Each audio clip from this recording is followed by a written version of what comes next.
రిజర్వేషన్లు హిందూ ధర్మంలో హిందూ ధర్మాన్ని అనుసరిస్తున్నటువంటి ఎస్సీ ఎస్టీలకు ఇవ్వడం జరిగింది. ఇది రాజ్యాంగంలో పొందుపరచడం జరిగింది.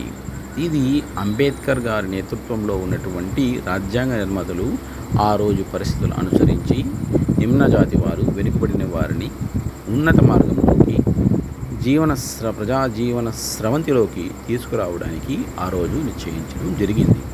దీనిని హిందూ సమాజం మొత్తం కూడా ఆహ్వానించింది. వారికి తగిన స్థానం దక్కాలని కాంక్షించారు. అందువల్ల ఇది రాజ్యాంగంలో ప్రవేశపెట్టడం జరిగింది.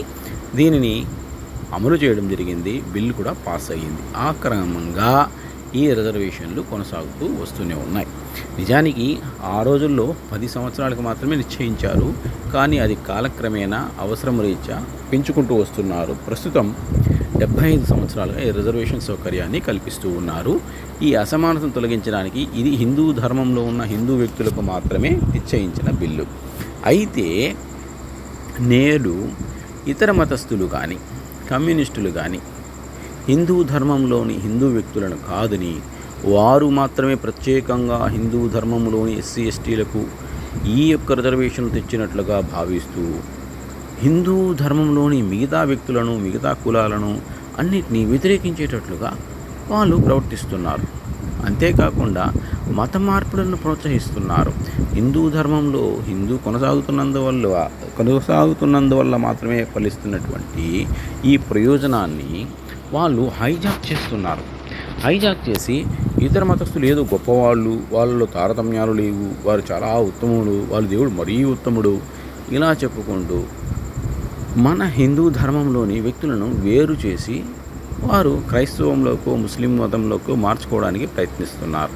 దీనికి కొంతమంది అమాయకులైనటువంటి ఈ నిమ్న జాతికి సంబంధించిన ఎస్సీ ఎస్టీ కులస్తులు ప్రలోభాలకు లోని అవుతూ అది వాస్తవం అనుకుంటున్నారు.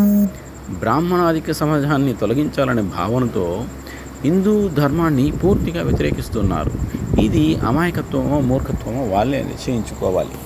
హిందువులే కానీ వాళ్ళు వ్యతిరేకిస్తే అసలు ఈ సమాజంలో వాళ్ళకి భాగమే లేకుంటే రిజర్వేషన్లు ఎందుకు వస్తాయి? రిజర్వేషన్ ఎవరిస్తున్నారు? ఒక వ్యక్తి ప్రతిపాదించినంత మాత్రాన అతను లేని కూడా లేడు. అంబేద్కర్ ఈరోజు లేడు. కానీ రాజ్యాంగం ఉన్నంత మాత్రాన దాన్ని కాపాడుతూ ఉండాల్సిన అవసరం హిందువులకి లేదు కదా. 90%, 100% ఉన్న హిందువుల్లో 10% ఉన్న నిమ్న జాతస్తులకి వాళ్ళు అనుకూలంగా ఉండడం వల్ల మాత్రమే ఈ రోజుకి కూడా బిల్లు పాస్ అవుతూ ఉంది. వాళ్ళకి ఇస్తున్న ఫలితాలను వ్యతిరేకించడం లేదు. అయితే హిందువుల యొక్క ప్రేమాభిమానాన్ని తక్కువ చేసి హిందువుల్ని వ్యతిరేకిస్తూ, బ్రాహ్మణ సమాజాన్ని వ్యతిరేకిస్తూ, దూషిస్తూ వీరు అన్ని మతస్థుల ప్రభావంకి గురి అవుతున్నారు. వారు విచిత్రంగా మాట్లాడుతున్నారు. ఇది కరెక్ట్ కాదు.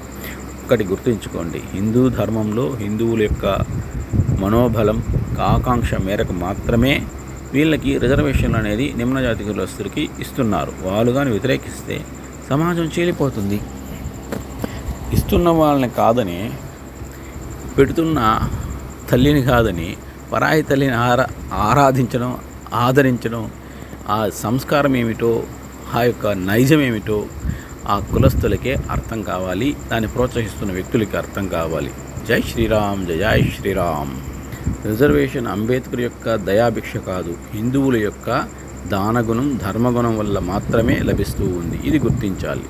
దాన్ని అమలు చేస్తున్నది హిందువులు మాత్రమే, హిందూ ప్రభుత్వాలు మాత్రమే, వేరొకటి కాదు. ఇతర మతస్థులు అంతకన్నా కాదు. జై శ్రీరామ్, జై శ్రీరామ్.